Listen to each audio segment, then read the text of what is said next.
intake manifold is installed.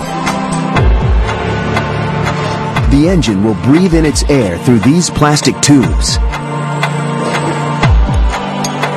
The engine exhales through the exhaust manifold, the last major part installed.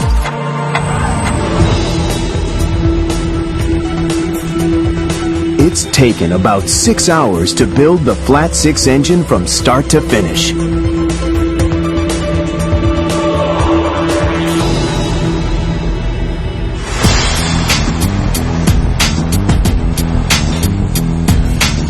At the end of the line, completed engines are taken away by the driverless transport carts and delivered to a holding area.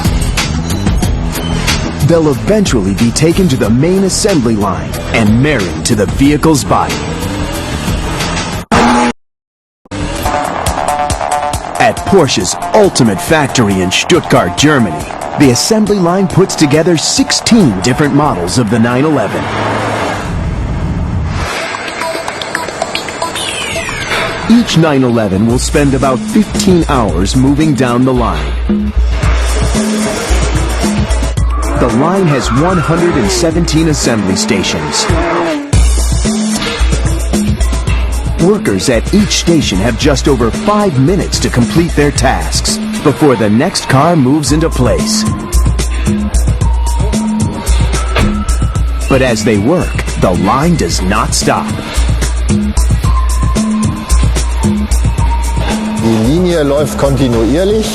The line is moving continuously so the technicians can keep working and don't have to stop during the feed. Now, a painted body shell enters the main assembly line. Station 1. The 911's new paint job is protected with pads. Then the doors come off to allow easier access to the inside of the car throughout the assembly process. At Station 2, technicians snake wiring through the car, laying down the network for the electrical system. Station 6. The first upholstered item is put in the car, the cockpit, which includes the leather dash.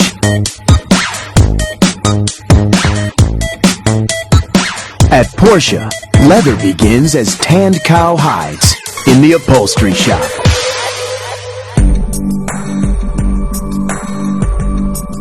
The basic 911 has 40 upholstered pieces, including the dash, door panels, and seats. It takes 6 hides to upholster an average 911.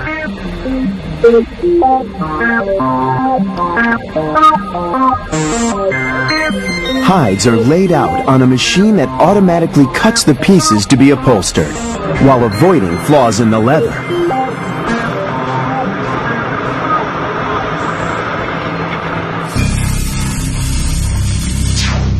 The machine uses a powerful water jet to cut the leather. The pressure coming out of the nozzle is over 43,000 pounds per square inch, about 30 times the pressure of a power washer used to clean buildings.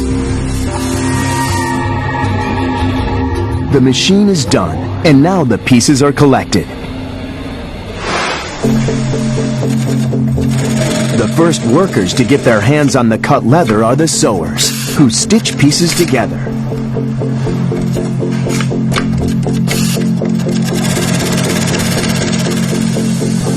Next, a robot sprays the stitched leather with glue.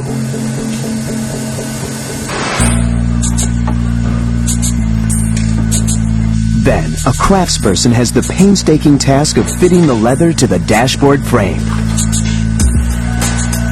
Heat makes the leather more pliable and workable. It also keeps the glue tacky. The first challenge is fitting the seam in the frame's groove. Then, the leather has to be stretched over the top of the dash. Once the fit is right, he trims the excess leather with a knife and rounds the remaining material under the dash. A little pressure with a sand-filled weight smooths out any ripples and completes the job an hour after it began.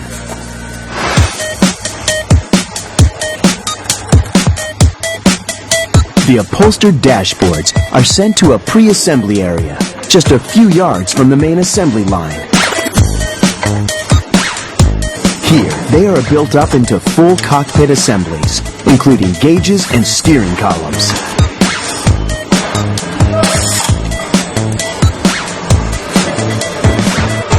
Once assembled, the cockpit is the first upholstered piece installed on the car.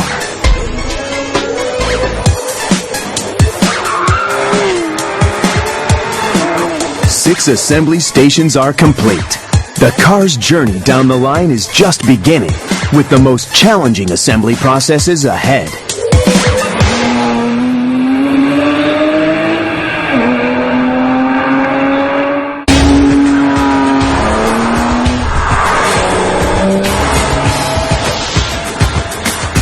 Porsche's ultimate 911 factory in Stuttgart, Germany has 117 assembly stations.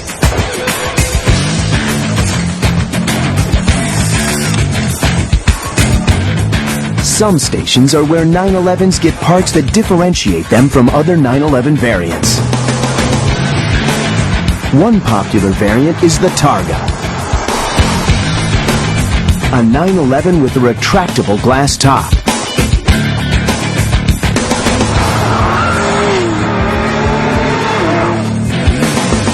If the 911 arriving at Station 14 is a Targa, this is where technicians install the huge glass top. Almost 115 pounds of glass hangs in the balance as technicians try to slide it in through the back end of the car, forming both the car's roof and rear window.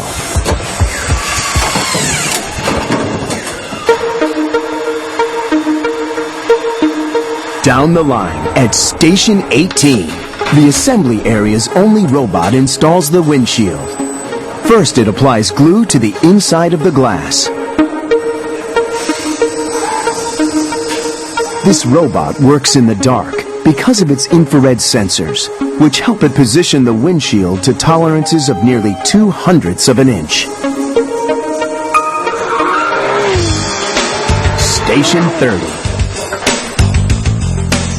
If the 911 coming down the line is a GT3, this is where technicians install the prominent rear wing. Airplanes use wings to create lift, enabling the aircraft to fly. The GT3's wing is angled to do the opposite, to keep the car on the ground. The faster a car goes, the more lift it creates, and we have to overcome that lift and push the car down on the street again, because that's what makes the car controllable.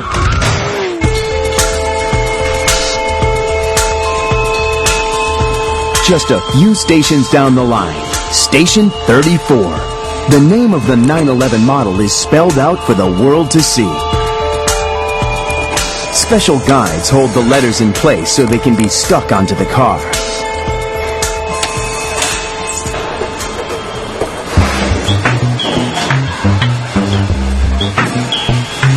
Every car moving down the line is destined to be different. Each is built for a specific customer order with a unique set of options. That means different cars need different parts. Like the engine line, the main assembly line also uses a driverless transport system to bring parts to stations just when they're needed. But these carts use a visual tracking system to follow a black stripe on the floor. The problem is, the line is constantly moving, threatening to leave the cart and its parts behind. The solution? Simple. Link the carts to the moving line. Two stations down at Station 55. Two of those parts on a cart are the radiators.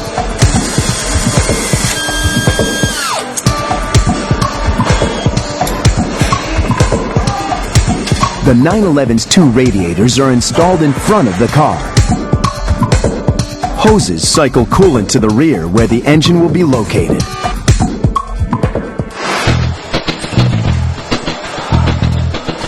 The engine those radiators will cool arrives on the assembly floor near the halfway point on the line.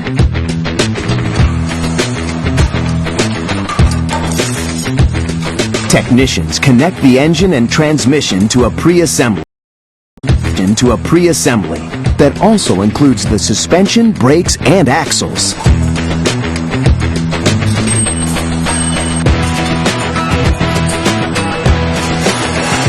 It's all in advance of the most dramatic moment on the line, the marriage of the powertrain and body.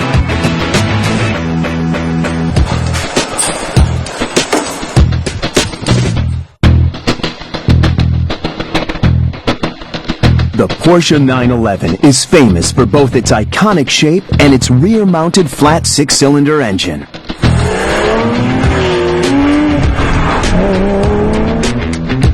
Now at Porsche's ultimate factory in Stuttgart, Germany, that body and engine are about to come together midway down the assembly line at Station 61.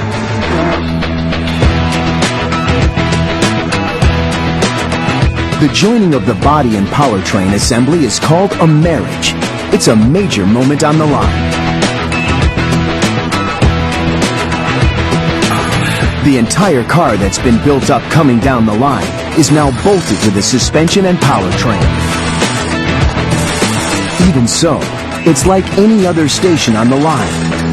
Technicians must accomplish the task in about 5 minutes.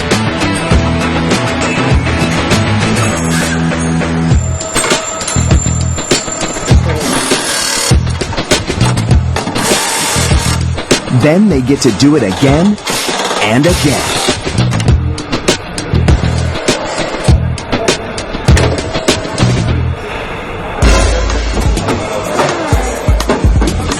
The 911's engine is in place, although many would say in an unusual place. It's one of the few cars made today with an engine mounted in the rear.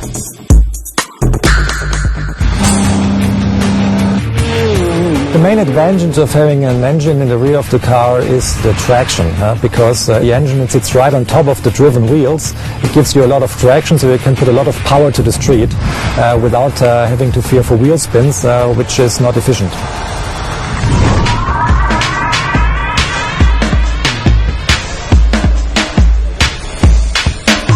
Station 83. Signs the end of the line is nearing as fluids for air conditioning, brakes, and power steering are added.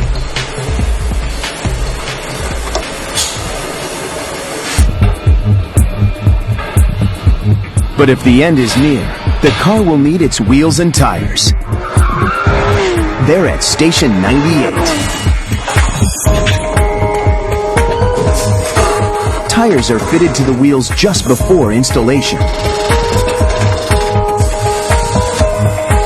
All 5 lug nuts are torqued at once. Unless it's a 911 GT3, its wheels use a special center lock. The center lock system is used on race cars because it allows for faster tire changes. Porsche is the first company that offers a center lock wheel on a street legal car.